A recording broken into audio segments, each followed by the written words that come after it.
Hello friends, मेरा नाम विजय है और मैं मेसाड़ा के एक गांव में रहता हूं। घर पर सब लोग मुझे जॉन कहकर बुलाते हैं क्योंकि मेरी बॉडी और चेहरा जॉन इब्राहिम से मिलता है। मेरे पापा एक किसान हैं और हमारी बहुत सारी ज़मीनें हैं।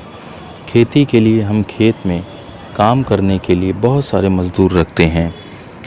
मेरे पप्पू का आकार 9 इंच है। मैंने अपने कॉलेज की बहुत सारी लड़कियों की चिड़िया फाड़ी है और इसी कारण से मुझे दूसरी बार कोई लड़की नहीं चुदवाती है। मैं इंजीनियरिंग की पढ़ाई करता हूँ, इसीलिए मैं यूनिवर्सिटी के हॉस्टल में रहता हूँ। मैं एक बार घर आया तो मैंने देखा कि एक मज़दूर परिवार रहने के लिए आया था। वो दोनों ही थे और उसकी बीवी मस्त माल लगी थी। उसे देखने के बाद आप बोलोगे, क्या यह असल में मज़दूरन है? उसे देखते ही मेरा पप्पू टाइट हो गया था। बस एक दिन से उसे पेलने का मन बना लिया था, पर बदनसीबी से कोई मौका ही नहीं मिल पा रहा था। एक दिन मैं टीवी देख रहा था, तभी मेरी मम्मी ने आवाज़ लगाई कि काली, उसका नाम, को खेत में से चारा लाने के लिए उसकी मदद करो। मैं उसके पीछे पीछे चलने लगा।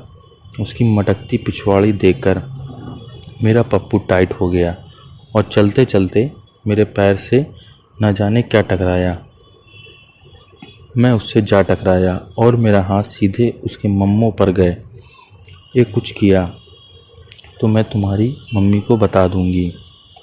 उसके बाद वो मेरी कैपरी की तरफ देखने लगी, जो कि मेरे पैरों के बीच में टेंट बन चुका था। वो मुस्कुरा कर चलने लगी और चली गई। उस बात को 10 दिन हो चुके थे। एक रात को मेरी मम्मी ने कहा, तुम्हारे पापा बाहर गए हैं और रात को नहीं आने वाले हैं, तो तुम खेत में सोने के लिए चले जाओ। और मैं टॉर्च लेकर खेत में चला गया। मैं आपको बता दूं कि नॉर्थ गुजरात में जंगली नीलगाय और भुंड का बहुत भय रहता है। वो फसल को खा जाते हैं और नुकसान पहुंचाते हैं। मैं जाकर खटिया पर लेटा ही था कि मुझे कहीं से रोने की आवाज़ सुनाई दी। मैं फ़ौरन उठकर उस आवाज़ की तरफ बढ़ा तो मैंने देखा कि वहाँ तो काली हगने बैठी थी। मैंने तुरंत टॉर्च जलाई तो वो हड़बड़ा कर खड़ी हो गई। मैंने उसकी उभरी हुई चिड़िया देख ली थी। वो बोली, तुम यहाँ क्या कर रहे हो? तो मैंने कहा, आज मेरे पापा बाहर गए हैं तो मैं खेत में सोने के लिए आया हूँ। और फिर मैंने उसे पूछा, तुम रो क्यों रही हो? तो वो बोली, मेरी शादी को 8 साल हो गए हैं और मुझे एक भी बच्चा नहीं है। उनको उस सब में कुछ मन ही नहीं है। तो मैंने कहा, मैं तुम्हें औलाद का तोहफ़ा दे सकता हूँ। तो वो पहले से मना करने लगी, पर मेरे बहुत कहने के बाद वो मान गई और बोली, ठीक है, पर ये सब मैं अपने बच्चे के लिए कर रही हूँ। तो मैंने कहा, ठीक है, पर तुम्हें ज़रूर संतुष्ट करूँगा। मुझे पता है तुम्हारा पति नपुंसक है। मैं उसे गोद में उठाकर अपनी खटिया पर ले आया, उसे लिटाया और उसे चूमने लगा। धीरे धीरे वो गर्म होने लगी। मैंने उसके मम्मों को दबाना शुरू कर दिया। तब तक मेरा हथियार भी खड़ा हो चुका था और उसकी पिछवाड़ी को छूने लगा था। उसकी पिछवाड़ी पर पप्पू का एहसास होते ही मैंने शॉट मारना शुरू कर दिया और तुरंत मुझे दूर धकेल दिया और बोली, जॉन, ये तुम क्या कर रहे हो? अगली बार मैं उसके मम्मों को दबाने लगा और साड़ी के ऊपर से ही उसकी चिड़िया को मसल रहा था। उसकी चिड़िया की गर्माहट मुझे साफ महसूस होने लगी। फिर धीरे धीरे मैंने उसका ब्लाउज़ उतारा और उसकी चूचियाँ दबाने लगा। वो अजीब अजीब सी आवाज़ें निकालने लगी, कहने लगी, हाँ जॉन, दबाओ, उसका सारा रस पी जाओ। फिर मैंने उसका घाघरा भी उतार दिया और उसकी चिड़िया को देखने लगा। फिर उससे कहा, तुम्हारा पति साला मादरचोद है, उसने तुम्हें कभी चोदा ही नहीं है। ऐसा लगता है कि तुम्हारी चिड़िया अभी तक कुंवारी ही है। वो बोली, तुम सही कह रहे हो, हम लोग सिर्फ नाम के पति पत्नी हैं, पर पति पत्नी के बीच जो होता है वैसा बिल्कुल नहीं होता है। सुहागरात के दिन भी उन्होंने कुछ भी नहीं किया था और मैं करवट बदल कर रोने लगी थी, तुम मुझे चोदने वाले पहले आदमी बनोगे। और फिर मैं उसकी चिड़िया को चाटने लगा और वो आवाज़ निकालने लगी, आह, मुझे इसका सारा रस निकालने दो। फिर मैंने अपना 9 इंच का पप्पू निकाला तो वो देखकर ही डर गई और बोली, इतना बड़ा पप्पू तो मैं नहीं ले पाऊंगी। मेरे पति का पप्पू तो 3 इंच भी मुश्किल से होगा। मैं बोला, डरो मत हनी, इस छोटे से छेद में से तो एक दिन बच्चा भी निकलेगा। तो इस पप्पू की क्या औकात है, लो इसे चूसो और इसका सारा माल निकाल दो। वो मना करने लगी और बोली, मैं तुमसे इसलिए चुदवा रही हूँ क्योंकि तुमसे मुझे एक बच्चा मिलेगा और तुम तो अपने मज़े के लिए ये करवा रहे हो। मैंने उसके बाल पकड़े और कहा, चाट इसे साली रंडी, बहुत नाटक कर रही है।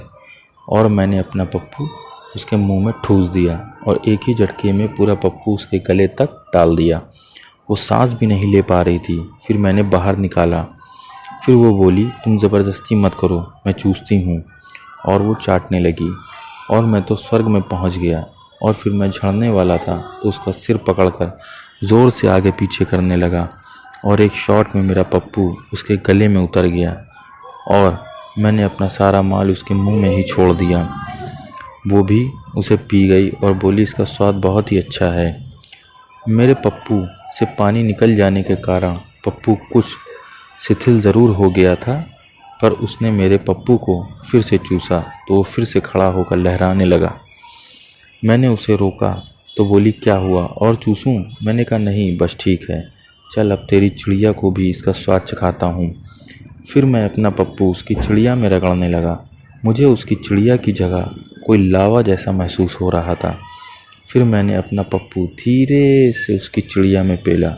मुश्किल से मेरे पप्पू का सुपारा ही अंदर गया और वो चिल्लाने लगी। मैंने अपने होंठ उसके होंठ पर रखकर चूसने लगा और फिर एक ज़ोरदार शॉट मारा। अब की बार 3 इंच अंदर गया और इसकी चिड़िया में से खून बहने लगा। फिर वो दर्द से कराहते हुए बोली, अब मुझसे नहीं सहा जाता।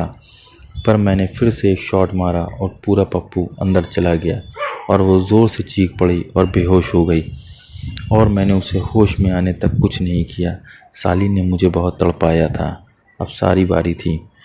फिर 10 मिनट बाद उसको होश आया और मैं आगे पीछे होने लगा। आह, क्या मज़ा था। सुनसान रात और खटिया की चूचू की आवाज़ मुझे मदहोश कर रही थी। फिर थोड़ी देर कराने के बाद वो भी मुझे गांड ऊंची करवा कर चुदवाने लगी। करीब आधे घंटे की थकापेल के बाद वो झड़ गई और उसका लावा मुझे महसूस हो रहा था। उसके माल की गर्मी से मुझे बड़ा उत्तेजक लग रहा था। करीब 10 मिनट के बाद मैंने अपनी स्पीड बढ़ा ली और फिर मैं और वो साथ में झड़ गए। और फिर उस रात मैंने उसे करीब 6 बार पेला।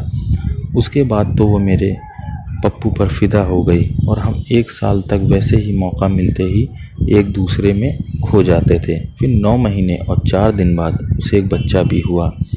उसके पति को भी पता चल गया कि वो मेरा बच्चा था।